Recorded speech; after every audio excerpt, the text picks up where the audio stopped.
Assalamualaikum warahmatullahi wabarakatuh. Selamat pagi Bu Dewi. Selamat pagi, sebagai Kepala UPA Bu Dwi. Perpustakaan. Ya. Nah, senang sekali kami bisa bertemu dengan Ibu terkait dengan sesi wawancara tim Sakib untuk kali ini.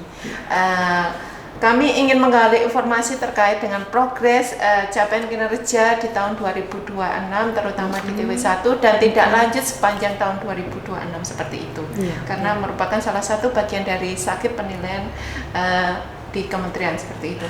Di sini akan kami balikan untuk jawabannya ada pertanyaan akan kami berikan hanya 2 saja. Yang pertama akan kami pilihkan terkait dengan pengukuran kinerja dan di kriteria keempat.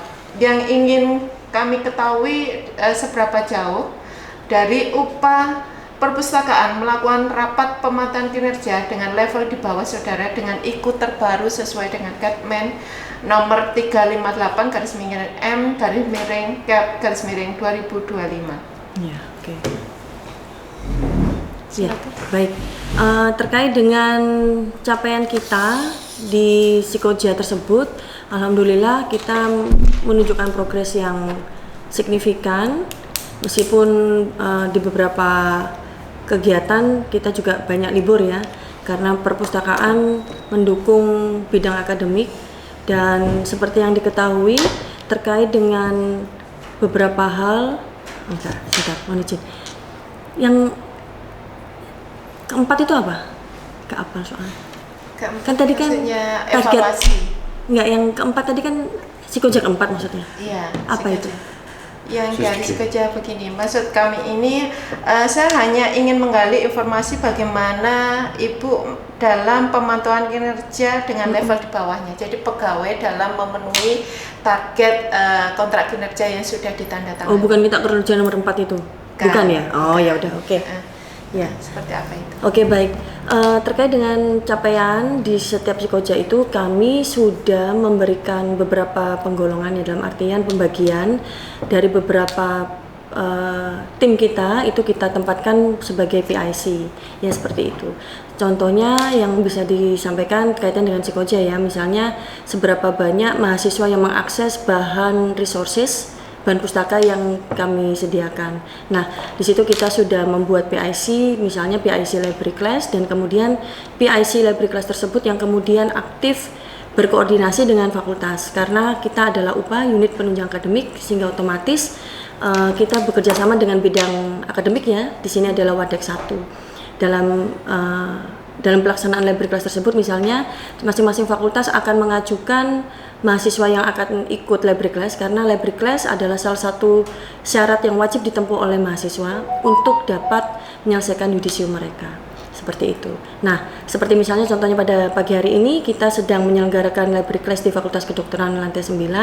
Jadi di bulan sebelumnya itu kita sudah berkoordinasi dengan bidang 1 di Fakultas Kedokteran agar membantu mahasiswa kedokteran yang sekarang semester 6 ya, yang sudah mulai menyusun skripsi. Nah, seperti itu. Baik, untuk pertanyaan terakhir, untuk informasi yang ingin kami dapatkan dari UPA Perpustakaan terkait dengan bagaimana menurut Anda strategi yang diterapkan untuk membangun budaya organisasi untuk meningkatkan capaian kinerja di UPA Perpustakaan. Ya, oke, baik. Terkait dengan budaya organisasi, yang satu memang kita harus sepakat ya bahwa yang namanya kinerja itu harus merupakan capaian bersama ya. Jadi siapapun yang bekerja tidak bisa intinya satu orang yang menggendong kinerja saya, dalam artian hanya pimpinannya saja ataupun beberapa orang saja. Misalnya di perpustakaan kan ada 2 jenis staf ya, yaitu ada pustakawan dan tenaga teknis atau tendik itu sendiri. Tidak bisa hanya pustakawan itu saja, tapi juga harus dibantu dengan tenaga teknis. Nah, budaya kerja itulah yang kita terapkan, dalam artian capaian apapun itu harus dibagi secara rata dan dikerjakan oleh semuanya yang ada di tempat tersebut. Dan kita sudah menempatkan setiap lantai, yaitu mulai dari lantai 2, 3, 4 harus ada staf yang bertanggung jawab di masing-masing lantai. Karena layanan kita tidak hanya di lantai 2, namun juga ada di lantai 3 dan di lantai 4. Nah, seperti itu. Tujuannya apa? Supaya yang satu muncul kerjasama antar lantai, ya kan, dan kemudian muncul koordinasi di lantai 2 juga, ya otomatis itu yang kita berusaha bangun ya budaya kerjanya ya. Dan satu, kita juga menempatkan bahwa siapapun yang berada di UPA Perpus 1 harus mau belajar. Karena kita sudah melakukan transformasi dari perpustakaan yang sebelumnya mungkin hanya berbasis sirkulasi, pengembalian dan peminjaman buku, namun kita sekarang sudah menerapkan digital library, ya sehingga mau nggak mau, siap dan nggak siap, semua harus mau belajar tentang teknologi, mengelola perpustakaan secara digital supaya hasilnya dirasakan oleh semua sivitas akademik. Nah, seperti itu. Saya rasa sudah cukup Bu Dewi, Iya. terkait dengan informasi dan progres capaian yang sudah dilakukan dari UPA Terima kasih. Perpustakaan. Terima kasih. Saya akhiri.